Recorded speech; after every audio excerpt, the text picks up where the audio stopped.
I got so much motherfucking design on right now.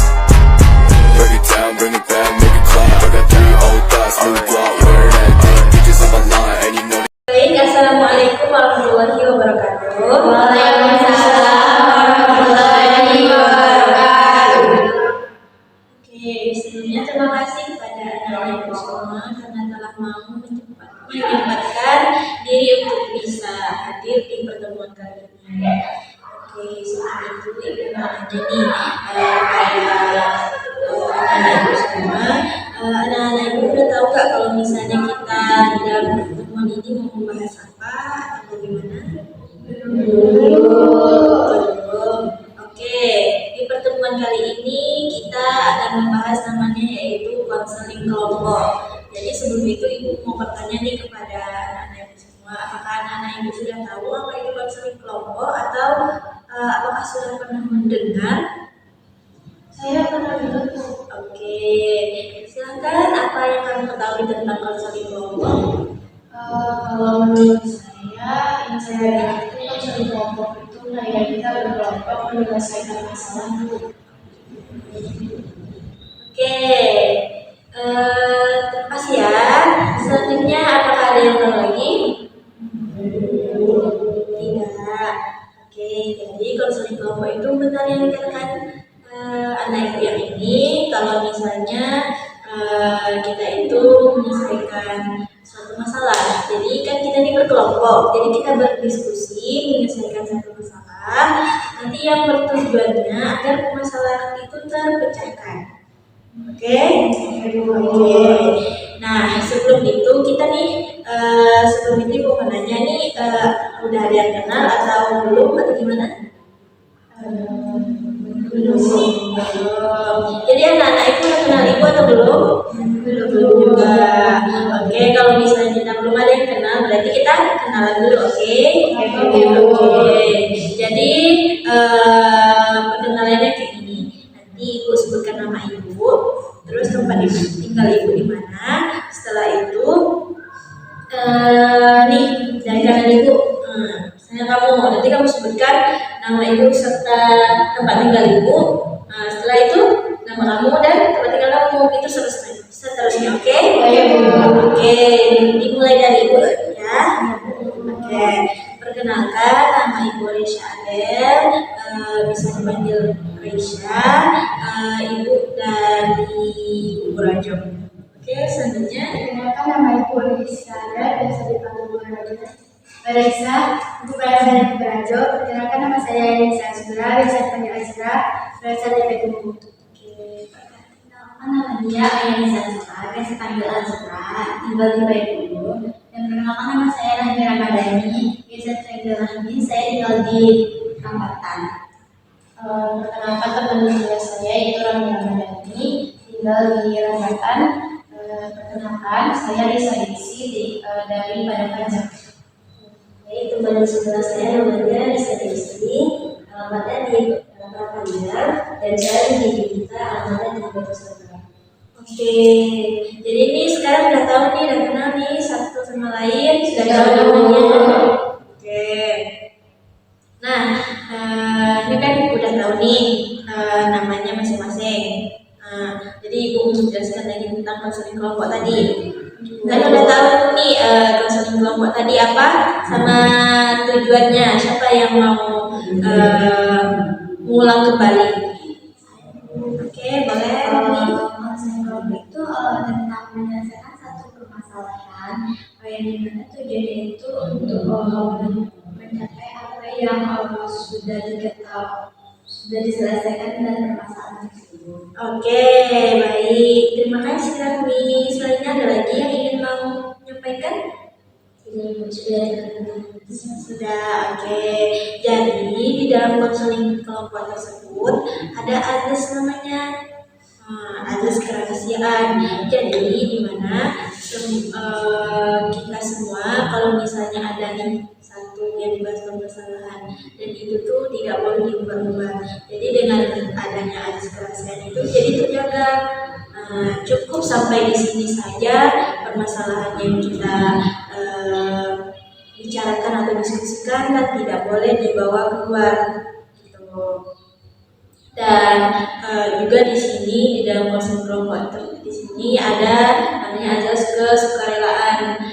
Tadi kan ibu udah bertanya kepada anak-anak ibu semua, kalau misalnya anak-anak ibu semua kesini udah rela datang ke sini gitu kan, adakah paksaan dari orang atau bagaimana anak-anak ibu sini? Tidak. Nanti anak-anak ibu setelah melakukan azas kesukarelaan karena anak-anak ibu tidak dipaksa untuk datang ke sini gitu. Setelah itu kan tadi ibu ada menjelaskan tentang azas kerahasiaan. Jadi di dalam azas kerahasiaan itu ada namanya janji kerahasiaan. Jadi nanti kita berjanji di sini. Lalu setelah kita berjanji baru kita masuk ke dalam proses konseling kelompok. Oke. Jadi di dalam janji kerahasiaan tersebut nanti ibu ngomong nanti anak-anak ibu semua ikut ibu, oke? Oke, anak-anak ibu silahkan kita sekarang berpegangan tangan. Nanti ikuti ibu, oke? Saya Rishabel, saya Lisa Desi, saya Lindi. Dengan ini menyatakan bahwa saya sanggup dan bersedia menerima, menyimpan, memelihara, menjaga dan merahasiakan segala data, dan atau keterangan lainnya, yang saya terima baik dari klien saya, atau dari siapapun juga, yaitu data dan atau keterangan yang tidak boleh dan tidak layak diketahui orang lain.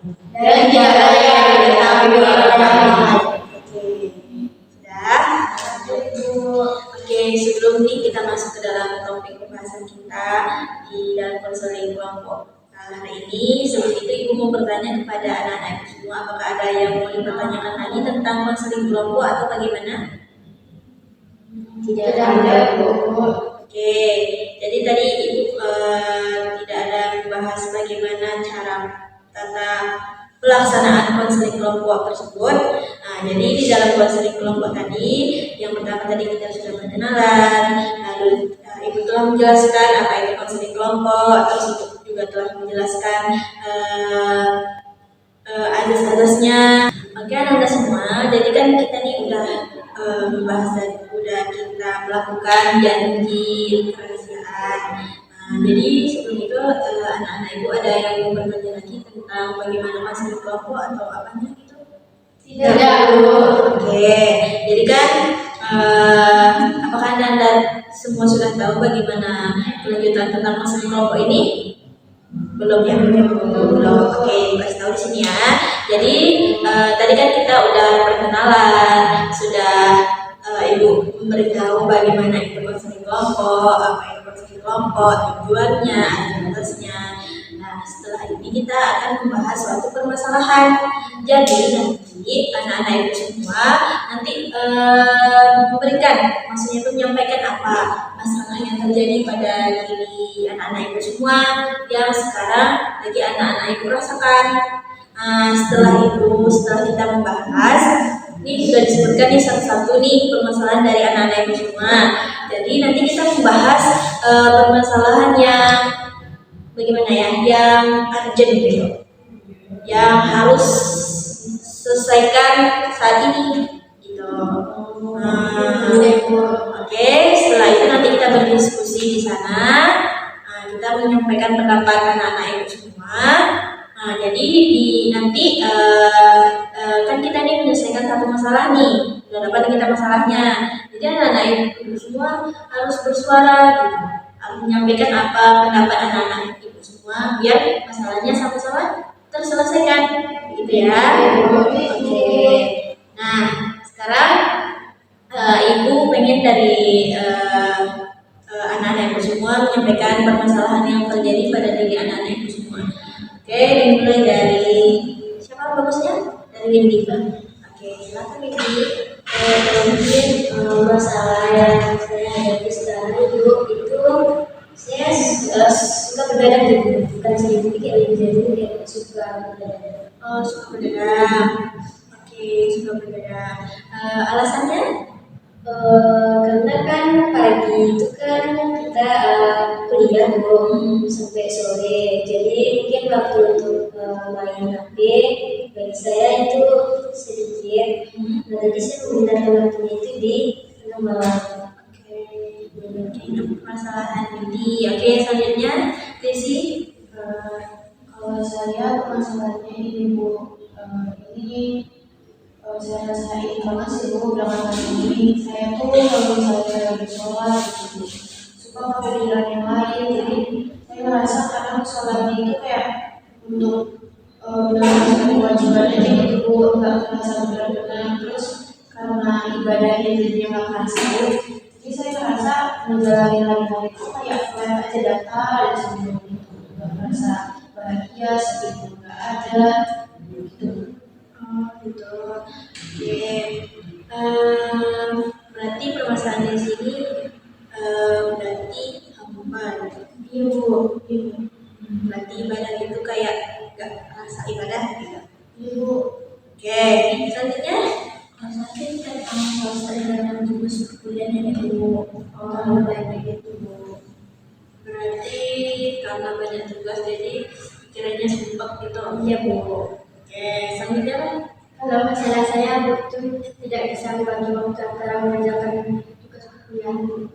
Oh, tidak bisa membagi waktu antara tugas kuliah. Oke. Nah, kan di sini udah ada nih permasalahan anak-anak ibu semua udah dengar nih masalah dari teman-teman anak-anak ibu. Jadi menurut anak-anak ibu permasalahan siapa yang akan kita bahas? Boleh. Kalau masalah saya itu mungkin saya pribadi juga merasa sama hal kayak Desi Bu, kayak apa itu kalau dalam beribadah gitu. Oh gitu. Oke. Gimana? Ini? Tidak setuju. Setuju. Oke, jadi yang kita bahas di konseling kelompok kali ini ada permasalahan gizi itu apa dalam beribadah. Oke, sebelum itu Ibu mau Desi menjelaskan nih secara detail bagaimana apa itu. Baik Bu, jadi kalau misalnya yang saya rasain itu Bu, kan kita semua ibadahnya tiap hari 5 kali sehari. Habis itu misalnya saya sholat subuh, ya udah saya bangun jam 5 terus nanti sholat. Habis itu saya berkegiatan kayak mau siap-siap kuliah. Habis itu nanti saya jalanin sholat seperti waktunya. Terus kadang ada beberapa yang memang tepat waktu, kadang enggak juga Bu. Tapi di saya itu rasanya kayak untuk tasik kewajiban aja. Misalnya udah selesai sholat ya udah, habis itu nggak kerasa apa-apa gitu. Padahal kan kalau yang saya dengar kalau misalnya kita sholat itu malah memperbaiki gimana kehidupan kita sehari-hari gitu kan Bu. Tapi kalau di saya karena mungkin itu menyelesaikan kewajiban aja, jadi saya nggak merasa apa-apa gitu Bu, kayak ya udah kosong aja gitu. Oke, sudah Bu. Oke. Nah, kan sekarang nih Desi udah menjelaskan nih masalahnya tadi. Gimana tanggapan dari anak-anak ibu semua tentang permasalahan Desi ini? Kalau Desi itu udah ada gitu untuk misalnya kan kayak yang sholat itu kan harus ada kita ya supaya nggak ada hal gitu anak sebelumnya udah berniat untuk melaksanakan sholat itu. Gimana Desi? Kalau untuk sholat pasti udah ada niat karena kan yang kewajiban jadi harus niat. Oke, kita berniat. Oke, ada lagi yang mau bertanya? Bagaimana caranya supaya Desi itu waktu sholat itu tidak memikirkan yang lain? Apa yang Desi lakukan? Caranya maksud Nazrullah adalah di kan Desi sholat nih, maka Desi ada kegiatan yang lain gitu, terus ya gitu. Kalau cara mengatasi itu kan itu yang menjadi pertanyaan dari saya juga, mungkin itu yang pengen minta pendapat dari teman-teman. Tapi betul kata Zura, kalau misalnya saya sholat tuh saya mikirin hal yang lain gitu, kadang misalnya saya kan sholat nih, terus nanti ada misalnya ada tugas yang belum selesai, ditambah ada tugas organisasi misalnya, itu tuh semuanya numpuk di otak saya. Jadi saya tuh kan kita semua udah hafal bacaan sholat, jadi kita tuh baca sholat saya tuh baca bacaan sholat, tapi anak saya tuh mikirin tugas itu tuh ya. Ada yang bertanggapan? Ada sedikit dulu. Saya juga pernah seperti Desi, karena dalam keadaan sholat itu memikirkan hal yang lain. Tapi yang saya perbaiki pertama itu mungkin tadi betul ya. Itu niatnya itu bukan karena ini waktunya sholat udah masuk azan, berarti niat sholat. Itu juga, tapi seterusnya itu kayak wudhu, diperbaiki lagi cara wudhu. Jadi sebetulnya mungkin ada orang wudhu itu cuma ya asal-asalan aja, penting makanya udah basah gitu, mungkin diperbaiki lagi. Terus niatnya, dan untuk sholatnya tadi agar tidak memikirkan hal yang lain. Jadi saya sebelum sholat itu saya udah berniat ya mungkin menjadikan ini sholat akhir bagi saya gitu. Jadi kan otomatis kayak kalau ini sholat akhir, jadi saya berpikir kalau untuk hari besok saya tidak bisa sholat lagi, otomatis hari ini kayak bisa lah untuk lebih fokus dan tidak memikirkan tentang dunia itu. Ini Desi kan sudah mendengarkan dari tanggapan-tanggapan dari teman-teman Desi. Jadi sekarang ingin tanya lagi pada Desi, apa tanggapan Desi setelah Desi mendengarkan tanggapan-tanggapan dari teman-teman Desi? Teman-teman saya jadinya kalau dari teman-teman tadi kan pertanyaan, saya jadi yes merefleksi diri kembali. Mungkin betul kata Bung juga, panggilan saya itu masih berupa sholat untuk kewajiban, tapi bukan sholat sebagai kebutuhan. Sedangkan kalau kayak kata Zura, kalau saya sholat itu memang iya saya mikirin hal yang lain.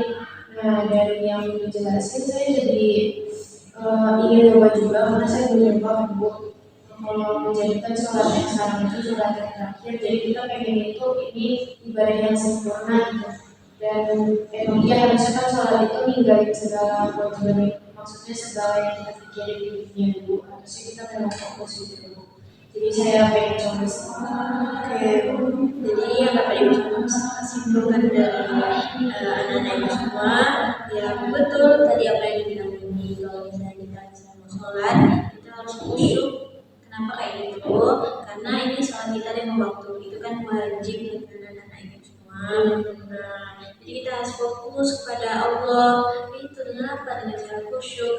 Kalau misalnya kayak Desi tadi tugas dan layanan di mana, apa tinggalkan aja itu.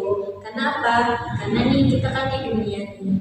Nah, tugas kita di dunia untuk mencari apa? Mencari amal baik. Amal baik itu ya seperti apa? Seperti ilmu tadi. Jadi sebelum kita mencari ilmu, kita harus ingat Allah dulu. Ya kan? Gimana nih kalau misalnya kita mencari ilmu, tujuannya kan untuk di akhirat juga, tapi kita nggak ingat Allah, gimana dong? Ya kan? Iya. Nah, makanya sebelum kita misalnya kita ada tugas, nggak apa-apa, tinggalkan sebentar. Kita saat sholat, tinggalkan semuanya. Kan kita ini berwudu. Di wudu itu kan kita ada niat tadi kan? Niat itu kayak kita lepaskan semuanya ada di pikiran kita fokus kemana tujuan kita yaitu untuk sholat. Berarti kita berpikirnya kepada Allah saja gitu. Oke anak-anak Ibu semua, Ibu bertanya lagi apakah ada tanggapan dari anak-anak Ibu semua atau bagaimana? Jadi pemikirannya tadi itu di dalam sholat atau sebelum sholat itu memikirkan tugas dan lainnya gitu. Hmm, maksudnya bagaimana nih? Jadi kan tadi kan katanya nggak khusyuk ya sholatnya. Kan kami kira juga kami mikirnya tuh pas dalam keadaan sholat atau sebelum sholat. Mikirin tugasnya itu sebelum sholat atau pas lagi sholat? Ya. Dua-duanya nih. Jadi kalau misalnya pas lagi sholat kepikiran, otomatis sebelumnya juga udah dipikirin gitu. Tapi kadang juga kepikirannya itu justru pas lagi sholat. Mungkin karena itu juga kan kayak, oh iya, mungkin karena saya juga ngebaca aja, tapi nggak ngerasain makna bacaan sholatnya. Jadi kan misalnya mulut atau misalnya dalam hati kita baca bacaan sholat, tapi kan kitanya kosong nih. Jadi tiba-tiba tuh kayak kepikiran, oh ya, tugas ini belum nih. Tiba-tiba tuh. Di permasalahan dari sini pernah nggak terjadi pada diri sendiri kayak misalnya sholat tuh ya udah cuma sholat aja gitu, nggak ada mikir yang lain, yang penting ini selesai nih sholat gitu, kewajiban kita selesai. Jadi dari situ ibu kayak berpikir kalau misalnya kayak gini apa gunanya sholat gitu kan. Udah kalau misalnya ibu apa yang ibu bilang tadi, kalau misalnya kita sholat itu kita harus fokus ke pencipta kita dulu. Karena kenapa? Ya karena kan kita tadi udah bilang kan kalau misalnya kita di dunia ini kita mencari amal baik. Mencari amal baik itu betul bagus, kita mengerjakan tugas. Tapi kalau misalnya waktunya untuk sholat, ya udah kita harus fokuskan diri kita untuk sholat gitu. Nah, kalau misalnya yang tadi misalnya kayak mikir tugas gitu, kan ini lagi sholat nih kan, terus kita berpikiran tugas. Nah, hilangkan langsung. Pokoknya hilangkan langsung kayak kita bacakan, kita hisapin makna atau bacaannya kita hafazkan. Nanti walaupun nanti ada dia kayak melenceng, tapi nggak apa-apa, luruskan lagi. Gitu. Misalnya kita baca Al-Fatihah ini, tiba-tiba kepikiran, tugas ini belum, coba baca lagi, baca terus gitu. Kita baca atau kita kayak gimana ya? Bacanya tuh sampai dengar ke telinga kita. Cukup di telinga kita aja dengar lafaz yang kita bacakan itu. Jadi kita tuh kayak lebih fokus pada lagi sholat gitu. Atau boleh kalau sebelum sholat itu biasanya ada yang dulu tugas dari diselesaikan sholat. Sebelum itu, mana Desi? Ibu mau tanya pada Desi. Berarti kan Desi tadi kan di dalam sholat katanya kepikiran itu ngerjain tugas. Ya, berarti Desi kalau misalnya tugas itu deadline atau gimana? Pasti saya nggak deadline, cuma saya punya deadline sendiri gitu. Kayak misalnya tugas itu sebenarnya untuk hari Kamis. Di hari Senin itu saya baru punya deadline, kalau Selasa harus siap gitu. Makanya jadi saya itu punya tekanan yang double gitu. Gitu. Oke. Kan di sini tadi Desi kan tugasnya deadline, punya deadline sendiri nih. Nah, ibu mau tanya nih, tugas Desi, yang Desi nggak khusyuk atau merasa kayak nggak ada nih sholat, maksudnya rasa sholatnya itu ketika deadline tugas saja atau tiap hari? Nah itu kita misalkan dikasih tugas ini hari ini, kenapa nggak sebulan dari kemudian itu dia kerjakan supaya nggak pikiran pasal sholat gitu. Kalau menurut saya sendiri, sepertinya yang jadi permasalahan itu bukan di deadline tugasnya, tapi pemikiran saya ini memang bercabang untuk kalau misalnya sholat. Soalnya kalau misalnya dibilang deadline tugas kan nggak tiap hari deadline tugas ada, tapi sholatnya nggak rasanya itu tiap hari karena ada pemikiran lain lah, atau kayak benar-benar kosong aja di pikirannya. Oke, jadi permasalahan Desi ini lagi, yaitu kosongnya tuh hampanya itu sholat. Ini kan ada sholat lima waktu nih. Nah, tiap hari bukan ketika ada tugas. Gitu. Jadi kembali lagi apa yang telah ibu sampaikan tadi, bagaimana caranya biar kita itu tidak hampa ketika sholat. Kita harus memfokuskan diri kita kepada Allah. Oke, jadi nih sekarang nih aku mau tanya apa Desi ini udah dapat nih inti dari permasalahan Desi ini, cara menyelesaikan itu harus bagaimana gitu? Sudah Bu, tapi kalau misalnya fokuskan pikiran itu gimana ya caranya? Soalnya kadang kan ya betul kata ibu tadi, misalnya saya pikiran ini ya, pikiran itu, terus tiba-tiba saya pengen lurusin, gimana caranya? Misalnya dalam ketika sholat, iya, ketika sholat tadi, misalnya nih takbir Allahu Akbar, baca Al-Fatihah,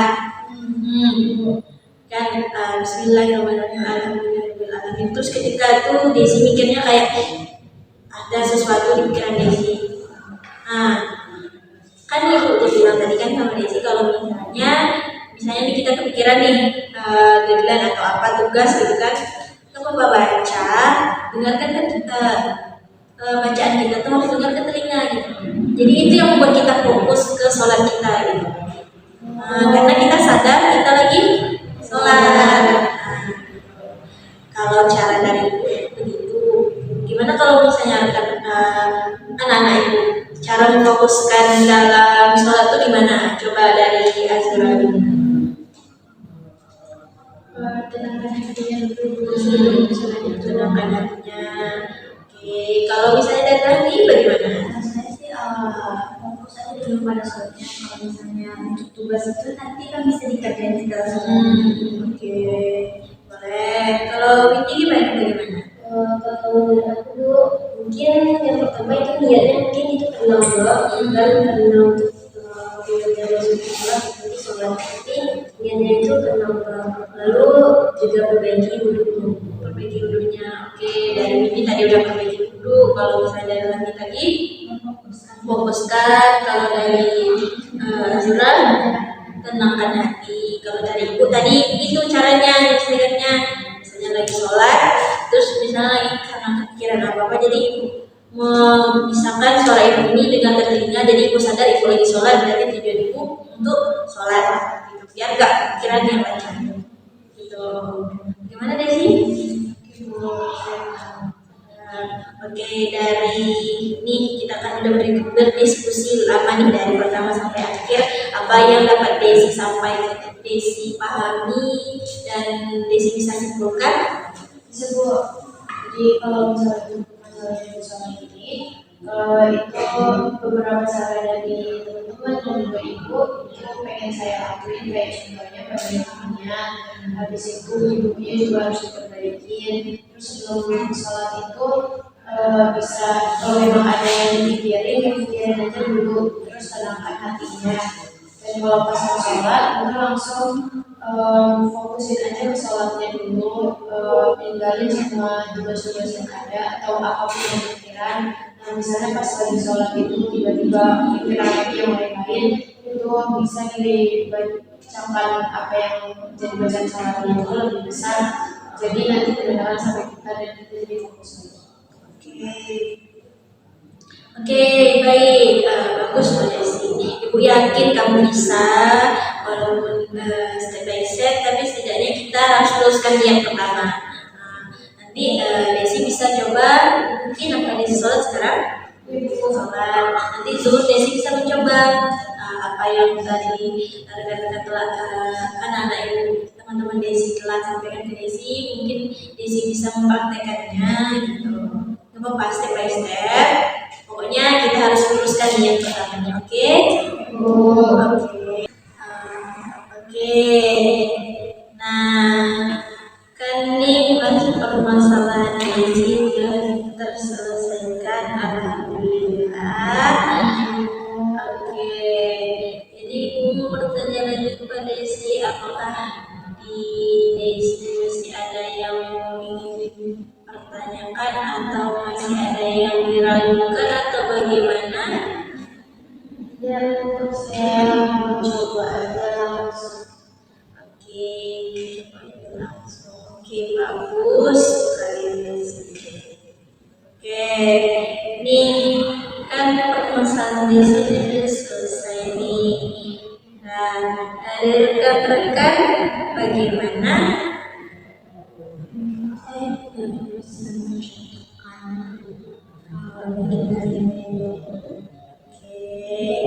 Nah, ini tadi kan ada permasalahan dari anak-anak yang ini kapan nih waktunya kita konseling lagi?